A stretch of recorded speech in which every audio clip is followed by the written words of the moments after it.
Get ready to enter the Thrivetime Show. We started from the bottom, now we here. We started from the bottom and we'll show you how to get here. Started from the bottom, now we here. We started from the bottom, now we here. We started from the bottom, now we're on the top. Teaching you the systems to get what we got. Colton Dixon's on the hooks, I break down the books. Z's bringing some wisdom and the good looks. As the father of five, that's why I'm a dive. So if you see my wife and kids, please tell them hi. It's the CNC up on your radio. And now 3, 2, 1, here we go. We started from the bottom, now we here. We started from the bottom and we'll show you how to get. Hey Clark, how are you doing, my friend? I'm doing good, man. I've got this back. My back. I woke up this morning and my back decided to go out. Wow. So I feel like it's my physical pain, but I'm pushing through it. Yeah. So if you just fall over, we know why. Yeah. Well, I can't even really fall. I just would kind of go. I might just kind of. Well, listen. Today we're talking about the 3 reasons for having a job. Yeah. Okay. And I know you personally, and so I know some of those for you is being able to buy yoga pants for yourself or organic kale at Whole Foods. There's reasons. Are those the kind of reasons we're touching on today, or? I feel like you somehow are reading my diary because I wrote in there like, "Dear diary, right. I hope to buy yoga pants." You're big on those. People love it when I wear them. Yeah, well, it helps you when you're, reading books and whatnot. It's a freedom aspect. Listen, today we're talking about why it matters to have a job. Okay, 3 reasons to have a job. And I wanted to know though, does any kind of job count? Like if you're a cat juggler, that counts? Are you endorsing that as like I am these honestly reasons saying apply? Any job, controversial thought here. Every job is an entrance to another opportunity. Okay, wait. Every job is an entrance to another opportunity. Okay. So, I mean, if you have a job right now, you're working as a barista, you're working at a mall, you're working as an accountant or an assistant to a doctor. No matter where you are, you have this great opportunity to really build relationships and to build some skills and to really, earn money, yes, but let's focus on learning, not just earning. Now, I don't think most people understand or think of their job as an opportunity lots of times. Oh, yeah. I know a recent Gallup poll said that 70% of Americans hate their job. Not only don't think of their job as an opportunity, but passionately hate their job. I realize that not everybody watches Star Wars 1, 2, and 3 like I do. The originals, like every. Wow. Well, actually, technically, it's episodes 4, 5, and 6. I realize not everyone watches those every week like I do. Every week. Well, I watch them often. Okay. But the thing is that hate is a strong word. The Emperor was into hate, and Darth Vader was into hate. When you say hate, I mean hate is a strong word. Yeah. To hate your job. Well, and a lot of people, though, are at jobs that they don't enjoy, that they hate. And not only do these people hate their jobs, though, but it's not even helping them get closer to achieving their goals. USA Today says over 1/3 of Americans of all ages have nothing saved for retirement. And you might think, okay, well, young people don't think of that.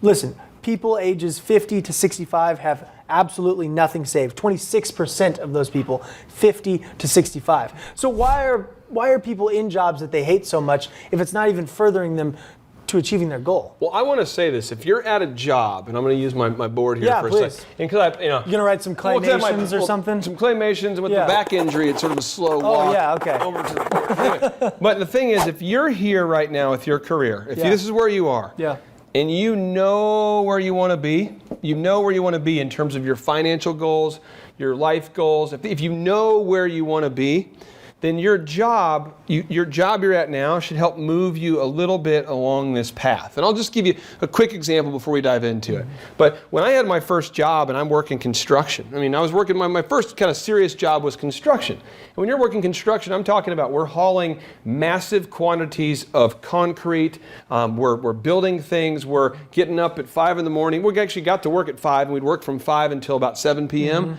But that job helped me earn that $20K that I needed to buy my first DJ system. Without that first $20,000, I could not have done that. And that led to the DJ business. But because I was so terrible at that job, I had to work as a DJ and at Applebee's and at Target simultaneously. Right. And that led to the next job, which led me to tax and accounting software, which I met Tim Redmond, and that led me from that job to the next. So if you look back now and you look at Thrive over here, Tim, who I met at this third job along the way where I was an intern, is now one of our board members. Right. Or you look at some of the investors I met while working at Target, and those are guys who are investing in the company now. These people, but you have to work to build that reputation, that education, the compensation. But if you don't know where you want to go, it's hard to see. Because I can tell you, when I was working 12 or 14 hours a day doing concrete, I didn't feel like I was getting where I wanted to go. But I knew that it was getting me where I wanted to go because I was saving money each week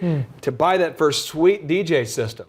So the purpose here is to remind you why you're at the job you're at and help you evaluate why you're there and make sure those goals are defined. So what we're going to be going over today are these 3 principles. 1, when you can't eat, you can't dream. Oh boy. Okay. 2, building your network will build your net worth. Yep. 3, building your reputation and your practical education. Okay? Absolutely. All right, so let's dive on in here. First one is when you can't eat, you can't dream, okay? Now, I know Maslow's hierarchy of needs, okay? Some people have heard of it, some people haven't. I want to go over this and kind of marinate in this for a little bit right here.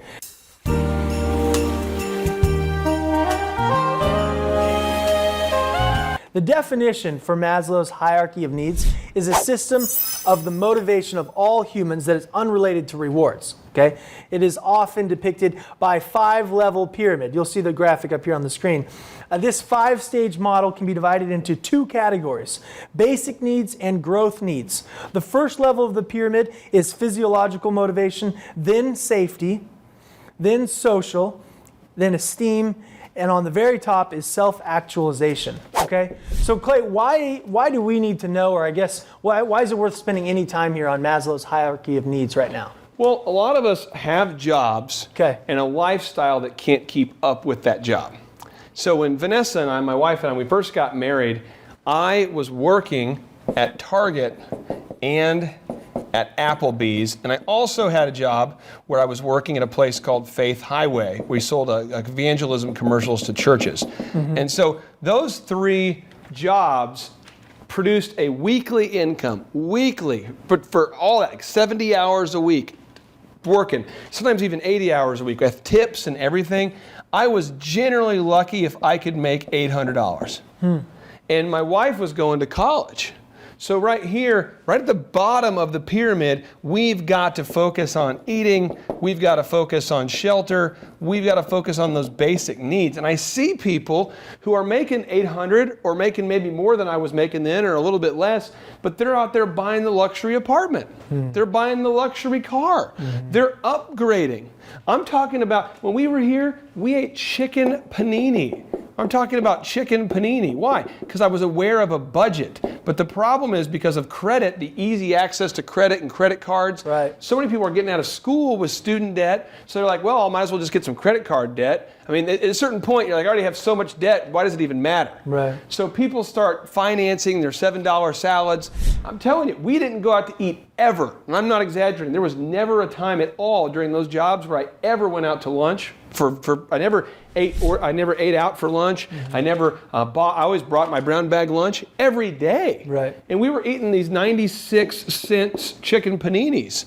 Why? Because I didn't have the money to get here, and I realized if I couldn't just provide basic shelter and food and that kind of thing, I can never move up. We've got to start to save, because when you save money, you're buying opportunities. All right, and I don't want to get too personal here, okay, but I know that you, during this time of focusing on that first level, went for a period of time without any air conditioning. Yes.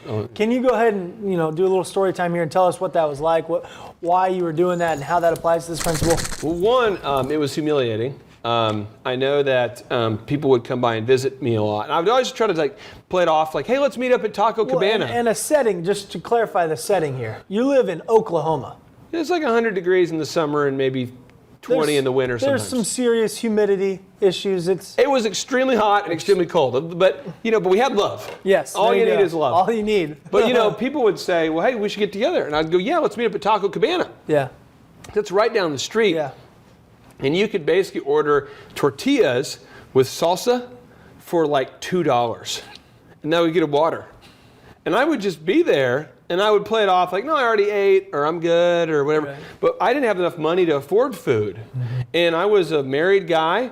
and I didn't have any money, and I couldn't afford air conditioning. And people, if they did ever come over to the house or to the apartment, I was always embarrassed because it was so hot. I felt like I was a failure. I felt like that my business was terrible. I felt like I was an idiot. And but I also knew that I was saving money up. Right. And I had read this book called The Millionaire Next Door that talks about how the average millionaire started off basically poor. 3/4 of Americans started off poor. And so I had this hope and this faith that I was going to get there.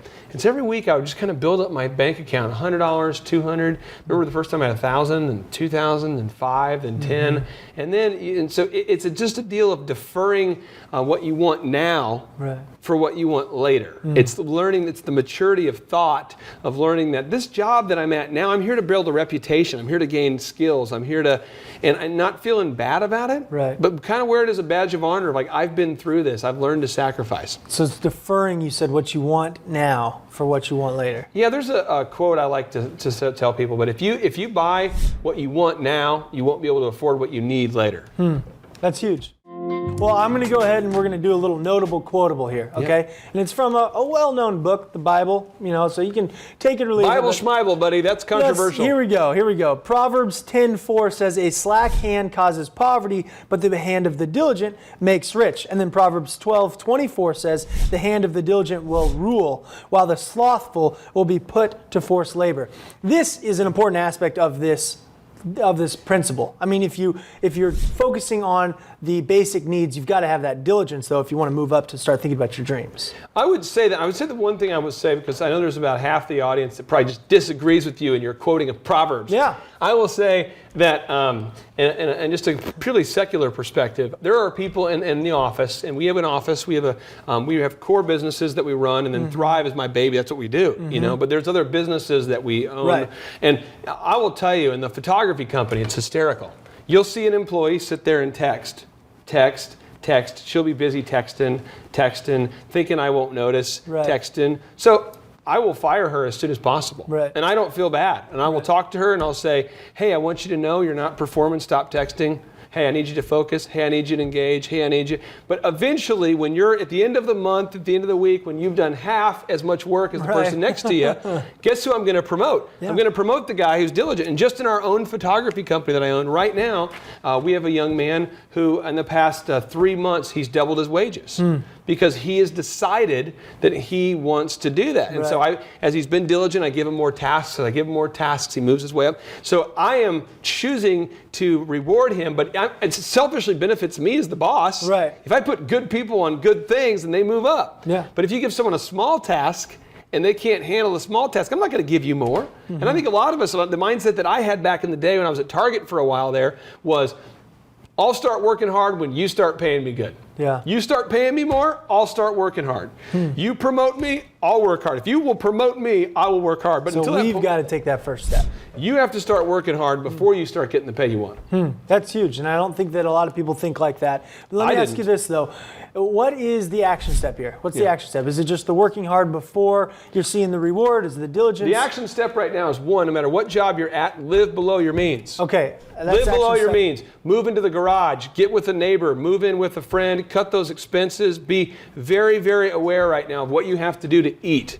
Get a third job. Get a second job. Get an eighth job. I don't care.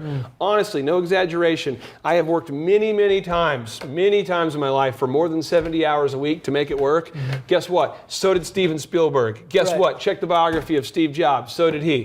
Guess what? Check the biography of anybody who's ever been successful, and you'll notice they all had 3 jobs. It's not like it's a tough deal. It's just life. But you're at where you are right now to help you provide for your basic needs and to move a little bit longer, move a little bit farther down the road. So cut down on the costs, focus on the basic needs. Bam. I love it. Okay, principle number 2 here is building your network will build your net worth. Oh, that's tough. All right, so got a little notable quotable here from Napoleon Hill.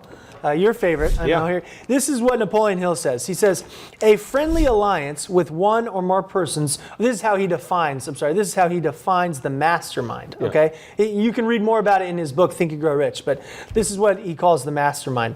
A friendly alliance with one or more persons who will encourage one to follow through with both plan and purpose. Oh, Billy. Now keep in mind, all right, Napoleon Hill's the guy, he was pretty intentional about building his mastermind. Yeah. He had some incredible names in his mastermind. Well, Napoleon Hill Again, backstory. He actually was a guy who wrote for Ladies' Home Journal. He was a writer, and he grew up poor. And he says, I want to do something big with my life. I want to interview the world's most successful people and ask them how they did it. Right.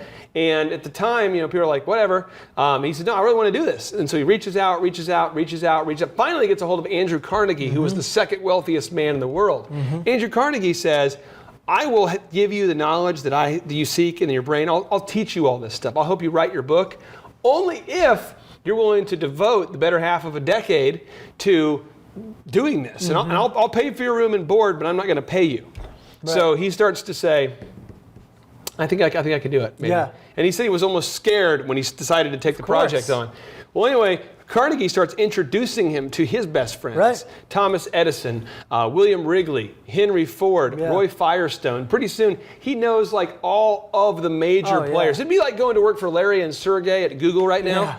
And they're like, hey, you mind doing a little dinner here with a little Mark Zuckerberg action? Or do you want to hang out with Oprah this evening? Or, I'm going to go over to Richard Branson's house and we're going to go ahead and, do a little jet ski. Or, it's unbelievable that the connections at the time that he had. How have you seen this principle benefit you or maybe the clients around you? How have we seen this? A little story time here. Well, here's what you have. Okay?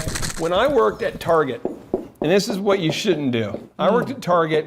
And there's a guy, Greg, if you're watching, I ain't mad at you. I hope you're not mad at me. Greg's probably mad at me. But the deal is, I'd work there, and I was at my job, and I wanted to get here in life. Right. And because I wanted to get here, this is just me behaving badly. I didn't acknowledge Greg, ever. Because he wasn't on my path, I thought. Okay.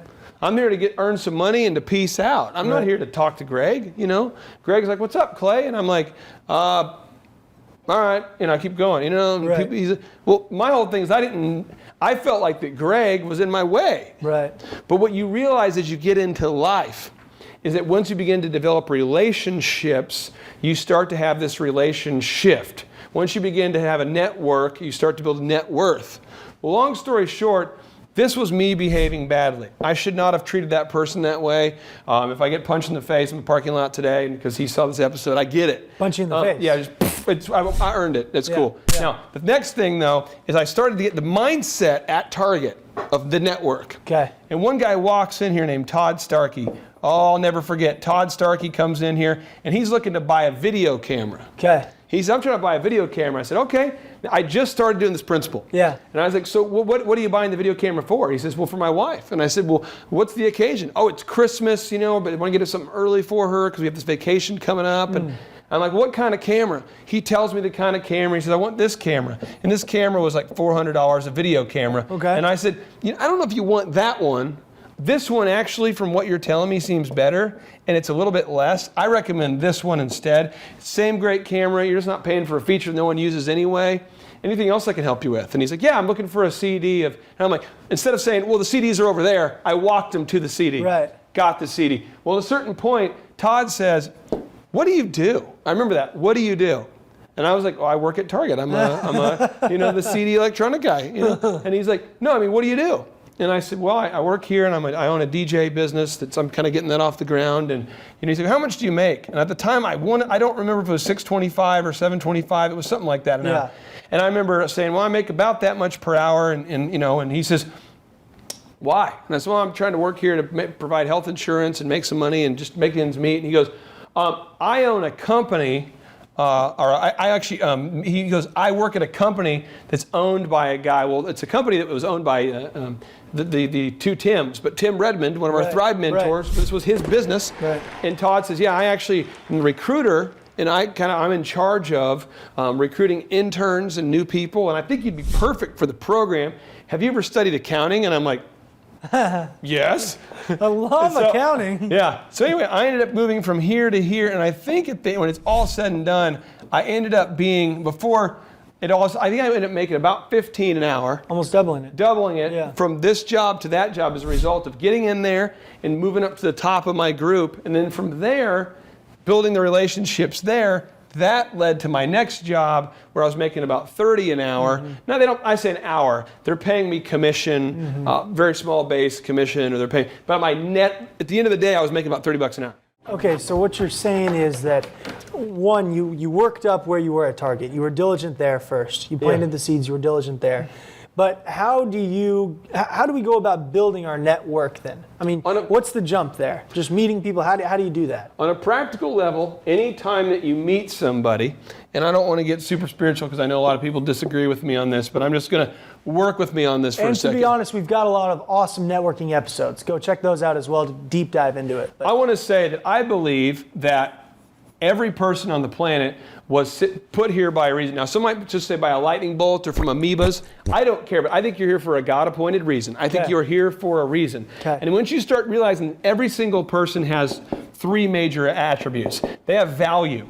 Every single person, regardless of their physical skills, if they're handicapped, mentally handicapped, if they're old, if they're young, if they're a man, if they're a woman, if they have a different faith than you, a different orientation than you, different whatever, they have value.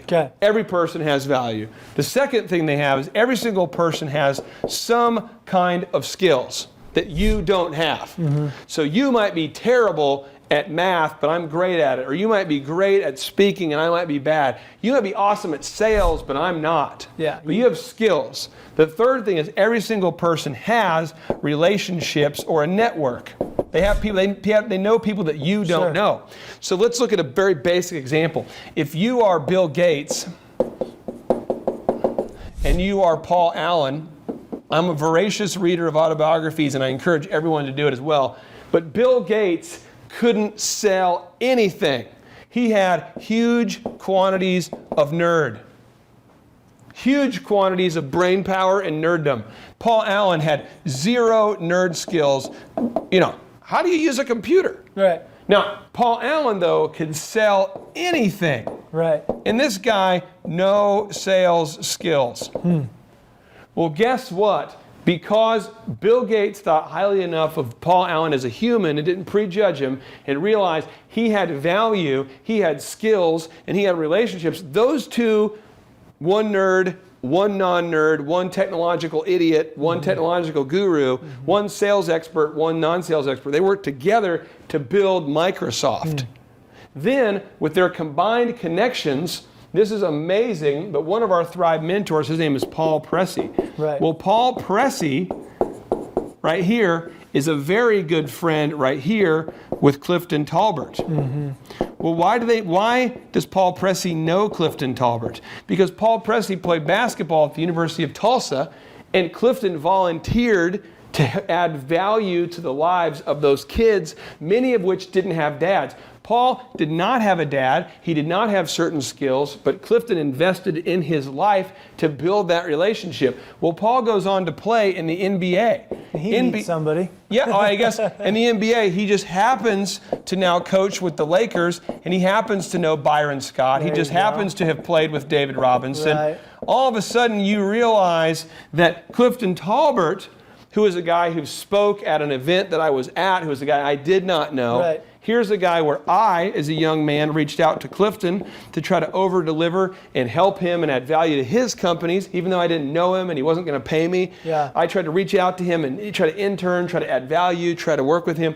But by building a relationship with Clifton, that relationship transferred over to Paul, to David Robinson. I can go on and on. But the point is that everybody who's watching this right now, if you're at your job and you're either emitting a signal right now, you're like a radio station and you're emitting this signal, and the signal either says right here, this is what it says.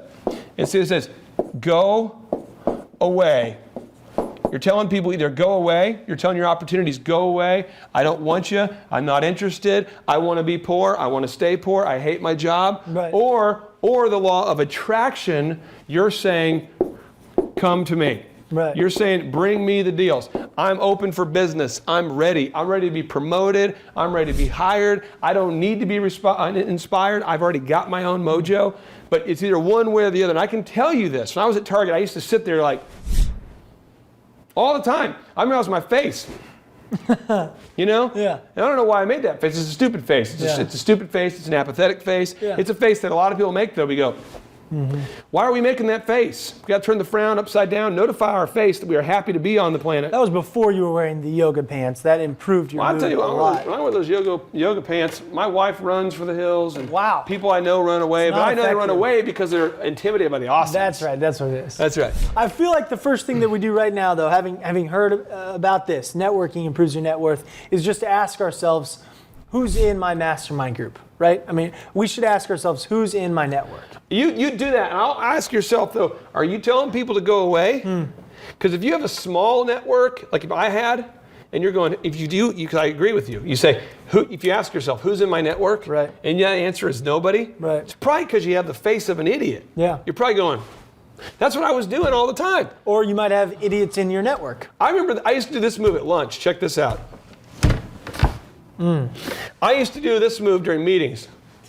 Those are all stupid activities. Stop yawning. Right. Stop sleeping. Stop acting like an idiot. Right. Tell the world I'm ready for business. Right. And this is a reason for having a job. I mean, this is huge. People don't think about it. You don't go to work always thinking, who can I meet? How is this going to improve my net worth? But that should be on our minds, you're saying. If it's not, if this is not what you're going to do if your job, if you're not, and I hate to say this, I even hate myself. I hate it like the Emperor. I hate it like Darth Vader. I hate that I'm saying this to you. It's really strong. I'm saying to you, if you're not going to go to work to build a reputation, right, to build your network, to go out there and achieve your goals, don't go to work. Right. Just stay at home. Get food stamps. Yeah. Because you're working at a job you hate. Right. You're certainly pissing off your boss. Might not even have money to retire. You're not having any money to retire. Just go live under a bridge. Right. Okay. Principle number 3 on that high note. Thank you so much for that emotional. Yeah, sorry to get just so uplifted. Too much in.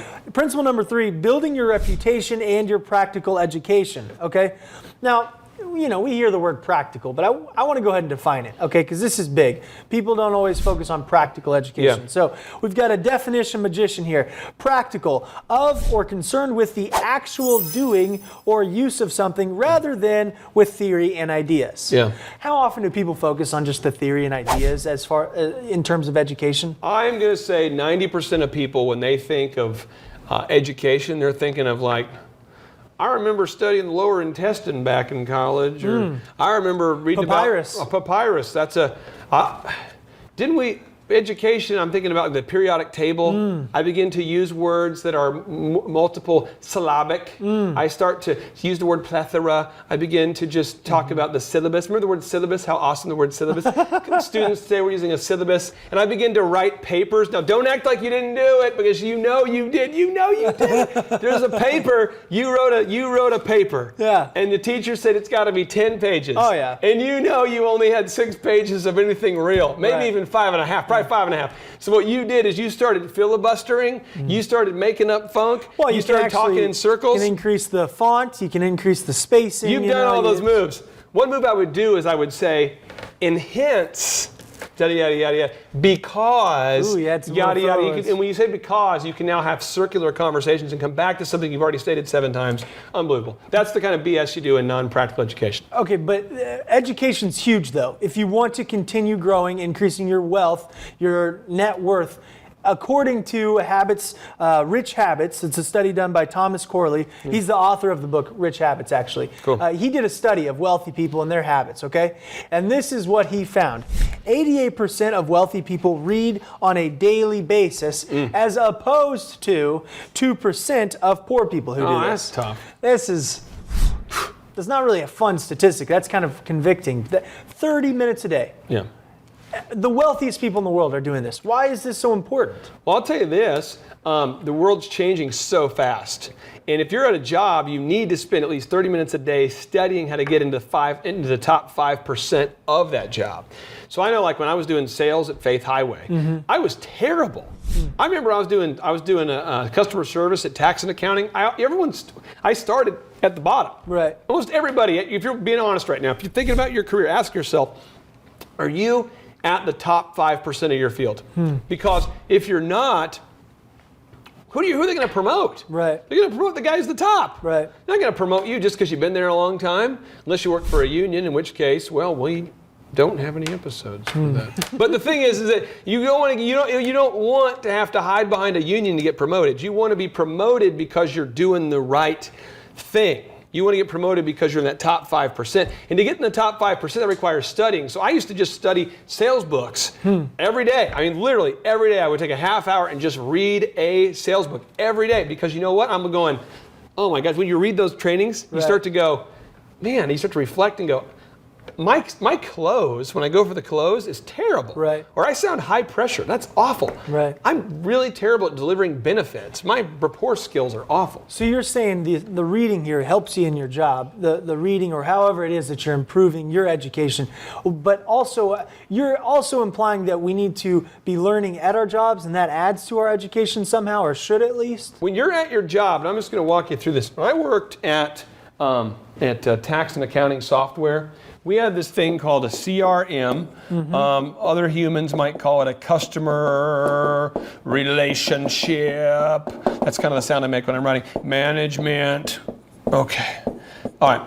Customer relationship management software. So what happened is every time a customer would call, if you called today, and let's say that today was 5-1, and then let's say 5-2, then we got 5-3. If you called today and you had an issue, I would write, spoke with Caleb T, had issue. I do not have issues. And I would write all this stuff down, and the next day I would put spoke with, and I learned the shorthand. The idea is the newest information goes on the top. That's how it works. You add it to their file.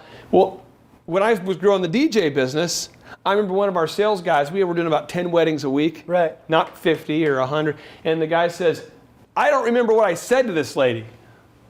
I'm like, I don't either. I can't ever remember what we say to these brides. Right. You know what we got to do? We need to quit taking so much notes because we're not even going to use them anyway. So we quit taking notes. Yeah. We stopped taking as many notes. We said we're just going to quote the price because if we quote the price, we're going to. How did that work for you? Well, sales went down dramatically. Wow. Then I remember reflecting back. I'm like, God, this is not working. Right. And I remember reflecting back. How did tax and accounting grow to a $100 million company? Right. How did they do it? How did Tim do it? Yeah. Why can't we do it? And then I started realizing I don't have a customer relationship management system. Right. I'm not taking notes. And in the absence of value, people only focus on price. I remember when Tim used to always say, if you're casual, it causes casualties. Right. And I started to remember all the things I learned at that job, and I started to realize, I'm an idiot. What am I doing? And I had to go back and take the knowledge that I learned here, right? Right. I took this knowledge and I added it over here and I used it to earn more. Okay. What? So I took knowledge that I learned at my job, I took that and I added it to what I earn. I transferred that knowledge. Right. Just like if you learn to ride the bike, you can ride the bike here, or if you move across the country or to a different state, you can bring a bike with you or buy a bike and you can transfer, you can ride the bike there too. But I don't feel like many people focus on going to work each day and thinking, what can I learn? What am I learning here? What skills am I adding to my repertoire? Well, like at Applebee's, you had to be able to take orders and then be able to communicate with people who were hostile without being hostile. Okay. I remember there used to be you used to have the big old boy who would come in, or big old boy. Usually if you can kind of picture him, the guy's about biker guy. Yeah. And if you're a biker, I'm not disrespecting him. I said, this is the guy. I remember particularly, he set it off for me. Right. He comes in and I was like, hey sir, can I interest you in a beverage? He's like, yeah, you could. And I'm like, okay, all right. Yeah, well, what do you, he's like,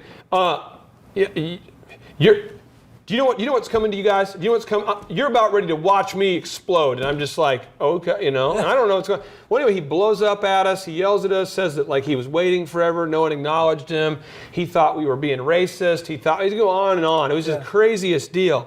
And I remember being just rocked, oh my gosh, this crazy person. Well, then over time, I started realizing about 1 out of every 20 people who came into Applebee's was crazy. But that's one of the valuable parts of being at that job then. I learned, though, that because I started freaking out. I remember telling my boss, Ian, someone freaked out. Someone yelled again. And he's like, 1 out of 20 people who comes in here is nuts. Right. 'Cause that's the human race. Right. But what we can do is you can learn to manage your emotions and not let them control yours. So I learned some valuable skills that I was able to take from Applebee's to tax and accounting. And if I had not had those skills, You want to talk about a crazy guy at Applebee's, you talk about a crazy mad accountant come accounting season. Sure. Because that company was called a tax and accounting software company. Right. We provided software for accountants. And when it came time for tax time and they couldn't access their customers' information, they were freaking out. But theory gets you nowhere. I mean, it's got to be that practical education you're saying. You got to be able to apply what you're actually learning at these places. Let me give you some idea real quick. Thomas Edison, just as you're writing. Okay. No, Thomas Edison says, face. vision without execution is hallucination.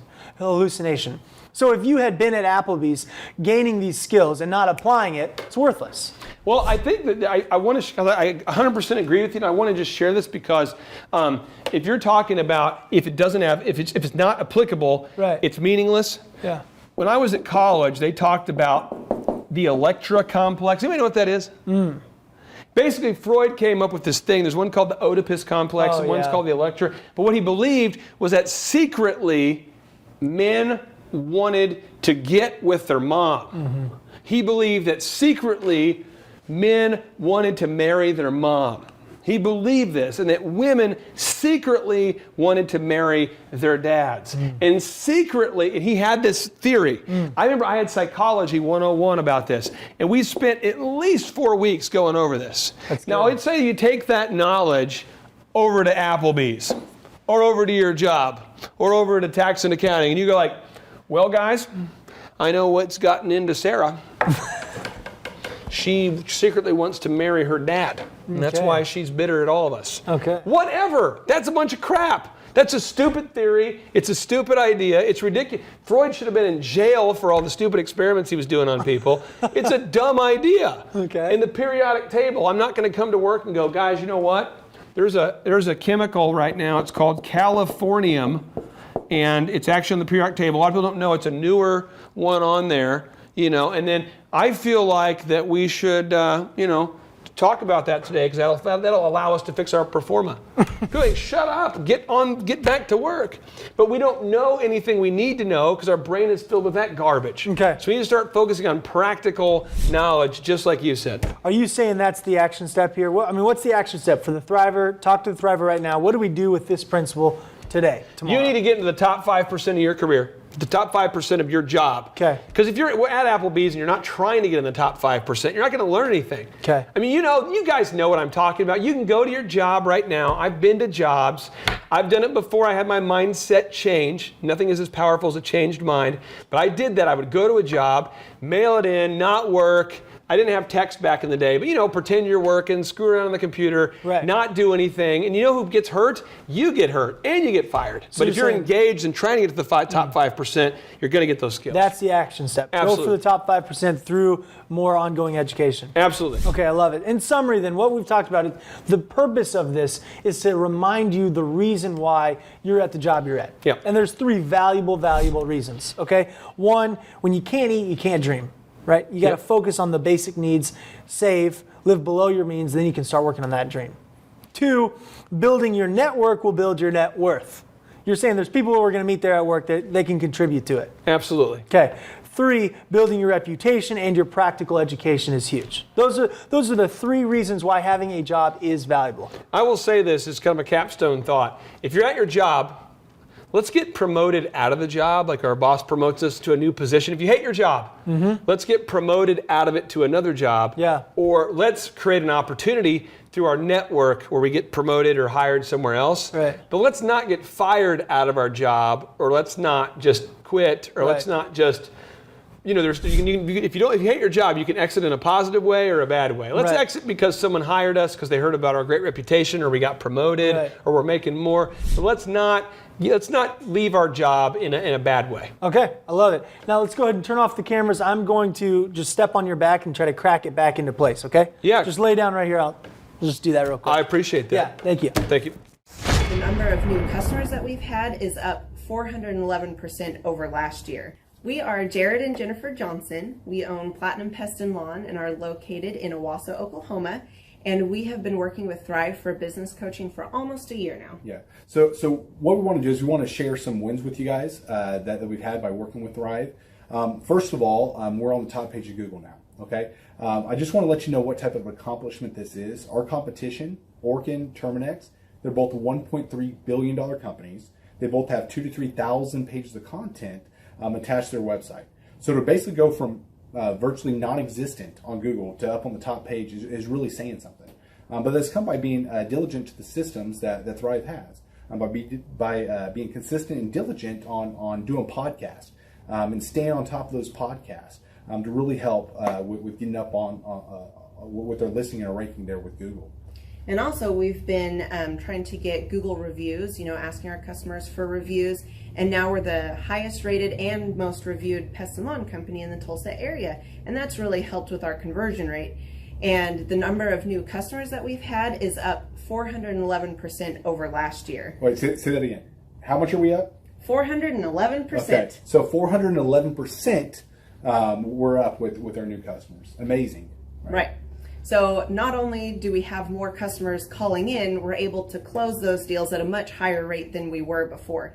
Right now, our closing rate is about 85%, and that's largely due to, first of all, like our Google reviews that we've gotten people really see that our customers are happy, but also we have a script that we follow. And so when customers call in, they get all the information that they need. That script has been refined time and time again.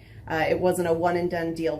It was a system that we followed with Thrive in the refining process, and that has obviously the 411% shows that system works. Yeah. So here's a big one for you. So last week alone, our booking percentage was 91%.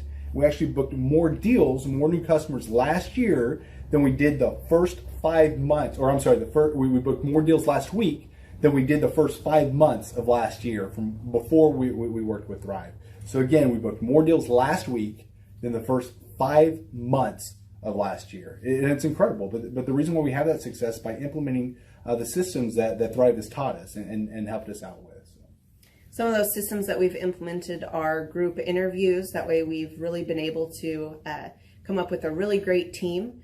We've created and implemented checklists. That way everything gets done and it gets done right. It creates accountability. We're able to make sure that everything gets done properly, both out in the field and also in our office. And also doing the podcast, like Jared had mentioned, that has really, really contributed to our success. But that, like you said, the diligence and consistency in doing those and that system has really, really been a big blessing in our lives. And also, it's really shown that we've gotten the success from following those systems. Yeah. So before working with Thrive, we were basically stuck. Really no new growth with our business. And we were in a rut and we didn't know. The last 3 years, our customer base had pretty much stayed the same. We weren't shrinking, but we weren't really growing either. Yeah, and so we didn't really know where to go, what to do, how to get out of this rut that we're in.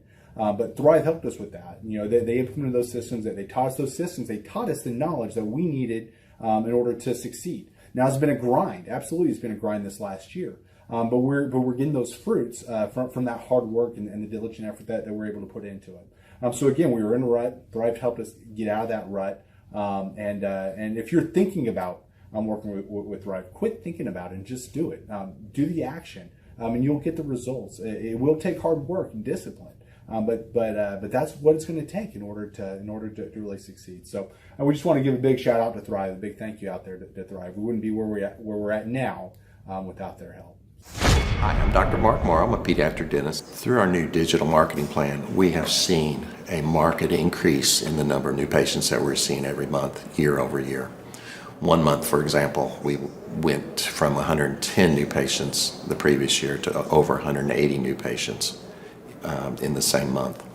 And overall, our average is running about 40 to 42% increase month over month, year over year. The group of people required to implement our new digital marketing plan is immense, starting with a business coach, videographers, photographers, web designers. Back when I graduated dental school in 1985, nobody advertised. The only marketing that was ethically allowed in everybody's eyes was mouth-to-mouth marketing. By choosing to use the services, you're choosing to use a proven turnkey marketing and coaching system that will grow your practice and get you the results that you're looking for. I went to the University of Oklahoma College of Dentistry, graduated in 1983, and then I did my pediatric dental residency at Baylor College of Dentistry from 1983 to 1985. Hello, my name is Charles Kolaw with Kolaw Fitness. Today I want to tell you a little bit about Clay Clark and how I know Clay Clark. Clay Clark has been my business coach since 2017. He's helped us grow from 2 locations to now 6 locations. We're planning to do 7 locations in 7 years and then franchise. And Clay has done a great job of helping us navigate anything that has to do with like running the business, building the systems, the checklists, the workflows, the audits, how to navigate lease agreements, how to buy property, how to work with brokers and builders. This guy is just amazing. He's this kind of guy has worked in every single industry. He's written books with like Lee Cockrell, head of Disney, with the 40,000 cast members. He's friends with like Mike Lindell. He does Reawaken America tours where he does these tours all across the country where 10,000 or more people show up to some of these tours. On the day-to-day, he does anywhere from about 160 companies. He's at the top. He has a team of business coaches, videographers, and graphic designers and web developers, and they run 160 companies every single week. So think of this guy with a team of business coaches running 160 companies. So in the weekly, he's running 160 companies. Every 6 to 8 weeks, he's doing Reawaken America tours. Every 6 to 8 weeks, he's also doing business conferences where 200 people show up, and he teaches people a 13-step proven system that he's done and worked with billionaires, helping them grow their companies. I've seen guys from startups go from startup to being multimillionaires, teaching people how to get time freedom and financial freedom through the system. Critical thinking, document creation, putting it into organizing everything in their head to building into a franchisable, scalable business. Like one of his businesses has like 500 franchises. That's just one of the companies or brands that he works with. So amazing guy, Elon Musk kind of like smart guy. He kind of comes off sometimes as socially awkward, but he's so brilliant and he's taught me so much. When I say that, like Clay is like, he doesn't care what people think when you're talking to him. He cares about where you're going in your life and where he can get you to go. And that's what I like him most about him. He's like a good coach. A coach isn't just making you feel good all the time. A coach is actually helping you get to the best you. And Clay has been an amazing business coach. Through the course of that, we became friends. I was really most impressed with him is when I was shadowing him one time. We went into a business deal and listened to it. I got to shadow and listen to it. And when we walked out, I knew that he could make millions on the deal. And they were super excited about working with him. And he told me, he's like, I'm not going to touch it. I'm going to turn it down because he knew it was going to harm the common good of people in the long run. And the guy's integrity just really wowed me. It brought tears to my eyes to see that this guy, his highest desire was to do what's right. And anyways, just an amazing man. So anyways, impacted me a lot. He's helped navigate anytime I've got nervous or worried about how to run the company or, navigating competition and an economy that's like, I remember we got closed down for 3 months. He helped us navigate on how to stay open, how to get back open, how to just survive through all the COVID shutdowns, lockdowns. I'm Rachel with Tip Top Canine, and we just want to give a huge thank you to Clay and Vanessa Clark. Hey guys, I'm Ryan with Tip Top Canine. Just want to say a big thank you to Thrive 15. Thank you to Make Your Life Epic. We love you guys, we appreciate you, and really just appreciate how far you've taken us. This is our old house, right? This is where we used to live a few years ago. This is our old neighborhood. See? It's nice, right? So this is my old van and our old school marketing, and this is our old team. And by team, I mean it's me and another guy. This is our new house with our new neighborhood. This is our new van with our new marketing, and this is our new team. We went from 4 to 14, and I took this beautiful photo. We worked with several different business coaches in the past, and they were all about helping Ryan sell better and just teaching sales, which is awesome, but Ryan is a really great salesman. So we didn't need that. We needed somebody to help us get everything that was in his head out into systems, into manuals and scripts, and actually build a team. So now that we have systems in place, we've gone from 1 to 10 locations in only a year. In October 2016, we grossed 13 grand for the whole month. Right now it's 2018, the month of October. It's only the 22nd. We've already grossed a little over 50 grand for the whole month, and we still have time to go. We're just thankful for you, thankful for Thrive and your mentorship, and we're really thankful that You guys have helped us to grow a business that we run now instead of the business running us. Just thank you times 1,000. The Thrivetime Show 2-day interactive business workshops are the world's highest rated and most reviewed business workshops because we teach you what you need to know to grow. You can learn the proven 13-point business systems that Dr. Zellner and I have used over and over to start and grow successful companies. I mean, we get into the specific steps on what you need to do to optimize your website. We're going to teach you how to fix your conversion rate. We're going to teach you how to do a social media marketing campaign that works. How do you raise capital? How do you get a small business loan? We teach you everything you need to know here during a 2-day, 15-hour workshop. It's all here for you. You work every day in your business, but for 2 days you can escape and work on your business and build these proven systems so now you can have a successful company that will produce both the time freedom and the financial freedom that you deserve. You're going to leave energized, motivated, but you're also going to leave empowered. The reason why I've built these workshops is because as an entrepreneur, I always wish that I had this. And because there wasn't anything like this, I would go to these motivational seminars, no money down, real estate, Ponzi scheme, get motivated seminars, and they would never teach me anything. It was like you went there and you paid for the big chocolate Easter bunny, but inside of it, it was a hollow nothingness. And I wanted the knowledge, and they're like, oh, but we'll teach you the knowledge after our next workshop. And the great thing is we have nothing to upsell. At every workshop, we teach you what you need to know. There's no one in the back of the room trying to sell you some next big get-rich-quick, walk-on-hot coals product. It's literally, we teach you the brass tacks, the specific stuff that you need to know to learn how to start and grow a business. And I encourage you to not believe what I'm saying, and I want you to Google the Z66 auto auction. I want you to Google elephant in the room. Look at Robert Zellner and Associates. Look them up and say, are they successful because they're geniuses, or are they successful because they have a proven system? When you do that research, you will discover that the same systems that we use in our own business can be used in your business. Come to Tulsa, book a ticket, and I guarantee you it's going to be the best business workshop ever, and we'll even give you your money back if you don't love it. We've built this facility for you, and we're excited to see you. And now you may be thinking, what does it actually cost to attend an in-person 2-day interactive Thrivetime Show business workshop? Well, good news. The tickets are $250 or whatever price that you can afford. What? Yes, they're $250 or whatever price you can afford. I grew up without money, and I know what it's like to live without money. So if you're out there today and you want to attend our in-person 2-day interactive business workshop, all you got to do is go to thrivetimeshow.com to request those tickets. And if you can't afford $250, we have scholarship pricing available to make it affordable for you.